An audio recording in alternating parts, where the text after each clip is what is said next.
What's going on YouTube? It's your boy Derby Wormy, and over the weekend we ended up having a brand new Acolyte trailer release over on YouTube. Yay! Cheers! Everybody's excited and happy. Acolyte.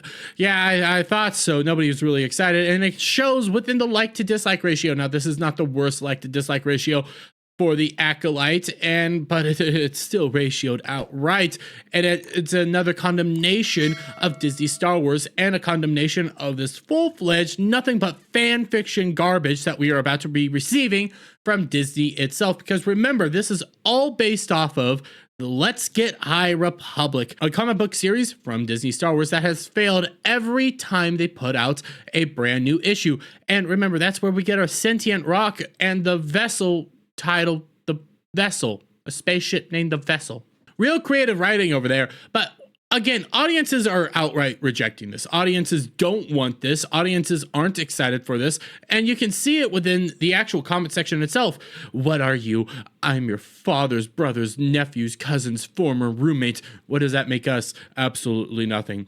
What are you? An intergalactic proton-powered electrical tentacled advertising droid. Oh, what are you? Jake from State Farm. What are you? I'm the very model of a modern major general. You're seeing this all over again because the what are you? There was a line within the actual trailer that says, what are you? What are you? And because of that, people have been memeing on it. People don't like this. It's all over the place within these comments. What are you? What are you? What are you? And just clowning on it. You know, it's like what we've been seeing ever since Rings of Power. Instead, people are going to the comment section and letting their voice be known that they don't like this. And on the flip side, let's be real clear here. This is a condemnation of Disney Star Wars, because you come right over here, the Phantom Menace re-release defies the odds at domestic box office. The Phantom Menace re-released for its 25th anniversary, I believe, over the weekend.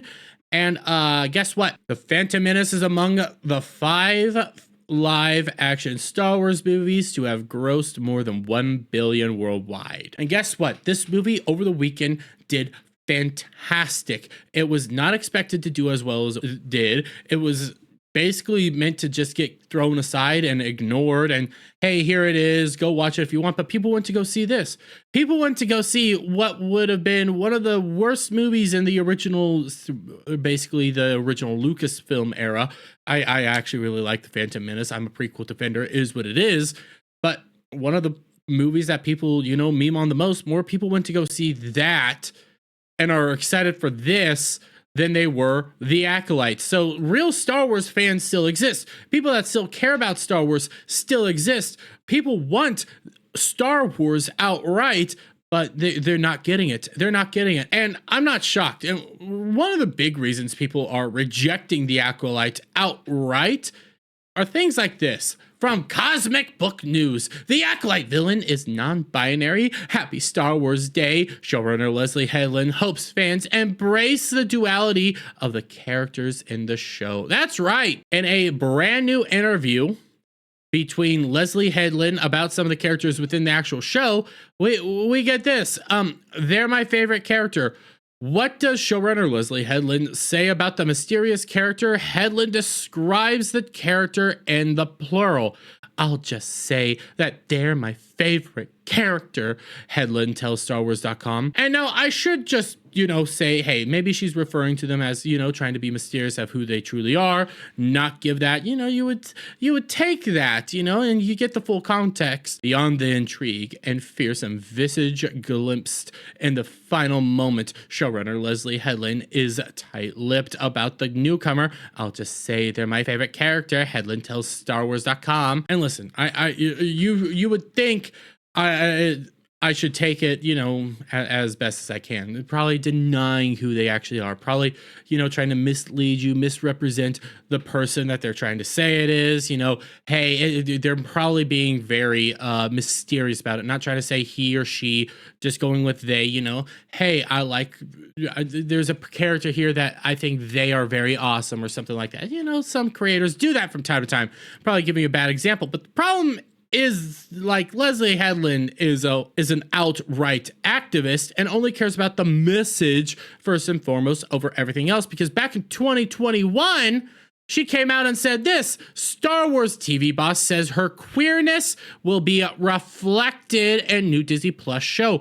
This was all about how her identity will be first and foremost within the Acolyte series itself, how her queerness will be defining how she represents the actual Acolyte, how she righted the show and how she's been leading the show and how she's been pushing the show in a certain direction.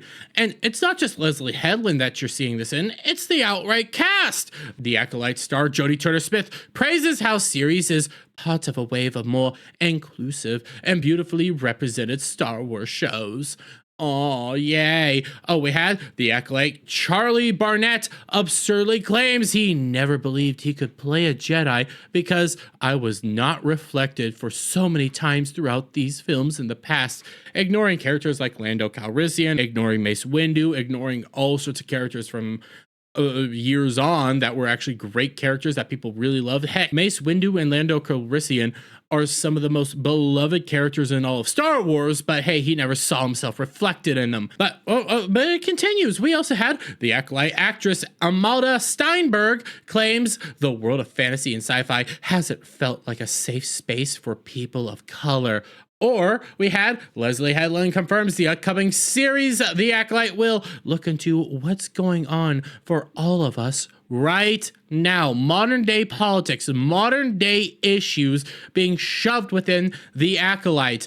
Gosh, you gotta love these people. They're telling you what they're doing outright. They're showing you what they're gonna do. They're preaching to you, hey, this is our plan from the get-go. And people just ignore and just accept it. We also had the Acolyte actress Jodie Turner-Smith claims Star Wars is very patriarchal. I remember that moment. She outright says it's very patriarchal. The crowd cheers and she goes like, yes, yes. Oh, I remember it so well because it's so cringe. We also had her say the Acolyte Jodie Turner-Smith claims show having a black lead is so groundbreaking, says Star Wars is about a man's journey, darling. Yes, it's always about a man's journey. Completely ignoring Leia, Princess Leia, completely ignoring Padme, completely ignoring tons of female characters from the past. Heck, even Ahsoka, fan favorite character, but it's always a man's journey, guys. It's all about the man.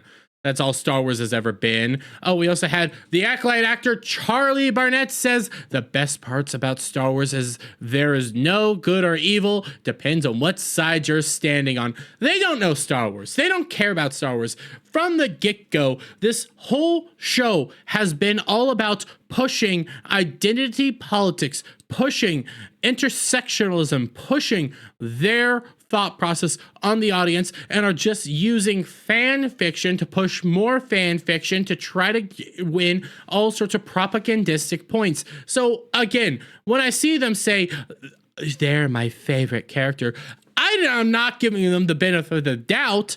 I'm taking them at their word. I believe this is a non-binary character now. I wholeheartedly believe it, because why on earth would I deny what they're telling me? Why on earth would I ignore every ounce of what they've been telling me? They've been promising the propaganda. They've been promising their ideology first and foremost. They've been promising their queerness front and center. So when I hear that the main villain might be non-binary, you know what? I'm led to believe it. But I'm going to leave it there, guys. Let me get you guys' thoughts on all this down in the comments below. If you like this video, please give it a thumbs up, share it out, friends, hit that subscribe button, hit that notification bell for every time I put out a new video go live, and I'll see you all on the next one. Bye for now.